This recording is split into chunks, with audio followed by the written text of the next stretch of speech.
Okay, Lions have an update in the running back room, and let me know if I'm crazy on this. I am a hard, absolute no on this opportunity or situation that could come up in the running back room. Let me know in the comments. So, really starting to hear more and more about it. Want to talk about it.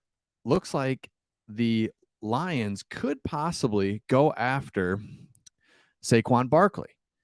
And you kind of look at what that would look like, free agents room. I mean, you look at our depth chart on the offensive side of the ball. You got Jamal Williams, DeAndre Swift, Justin Jackson, Craig Reynolds.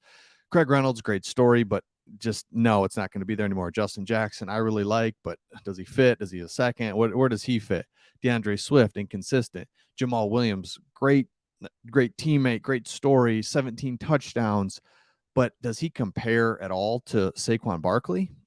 For me, boy, Saquon Barkley, I mean, that would be pretty cool. But at the same time, here's a guy that's dealt with injuries and he's just getting older. And running backs, it doesn't make sense to put a lot of money into running backs. So let's take a look at the story here.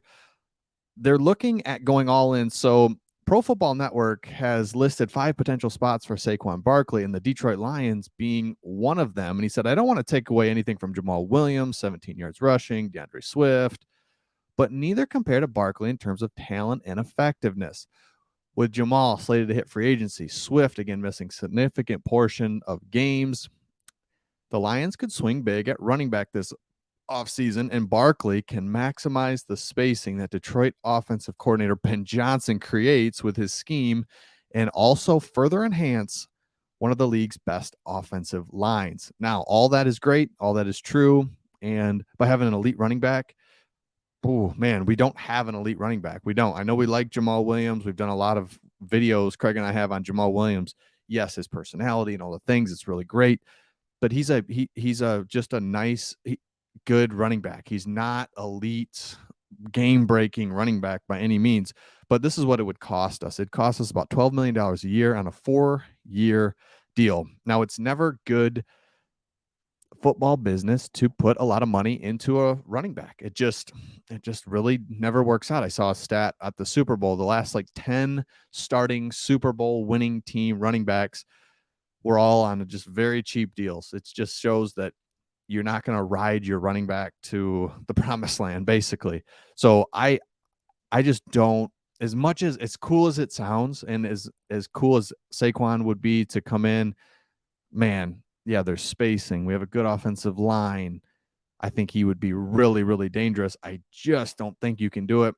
Rather, do you bring Jamal Williams back at a $3-4 million a year, something like that, and then get a nice stable of running backs versus going all in with Saquon Barkley? Because you look at his stats, last year was very solid, right? It was the first solid year he's had since his rookie year.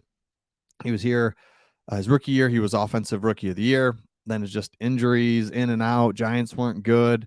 And then this past season, had a really good season. But you look at his last 5 games that he played, he's getting about 15 carries a game. And he's just, I mean, this is solid, but I mean, he's getting 50, 60, 70, 80 yards a game, a couple touchdowns here and there. I mean, it's it's not like he's a game breaker either, though. I mean, really, he's a very good running back and one you'd absolutely take. But for that amount of money, we're just not going to do it. I'd be shocked if Brad Holmes did that. So let me know your thoughts in the comments. Do you say, hey, we need some players, like we need splash players at some point? You can't just be, you're not going to go to the playoffs by playing it safe, good depth, all that. We need to get some dogs on our team. And maybe you think, well, we already do. We have Jamal Williams. We've got enough talent. Or do you need to spice it up a little bit and hit on a couple of these free agents? Again, at the $12-13 million mark a year for a running back, that's on the backside of his career. I think he's going to be 26, 27. And that's just with running backs. I don't care who you are. It's just very difficult. It's hard to stay healthy. That's a tough position. So it feels unlikely, should he be available, the Lions would seriously pursue Barkley. In that scenario where he's on the open market, he may have some big offers on the table. And that is exactly it. He is going to get a team that's not run well. I mean, really, not run well, that wants to go out, fix all their problems by one player. That's what we used to do. Go get a Golden Tate, go get, and there's nothing wrong with these guys, but we were always trying to just grab somebody, bring them in, play with Stafford. Come on, this will work. Instead, we're doing it the different way where we're getting a core foundation and going up rather than just plucking guys in from the top. So let me know your thoughts on the comments on this. Would love to hear from you guys on Saquon Barkley, yes or no. And we will see all of you on the next one.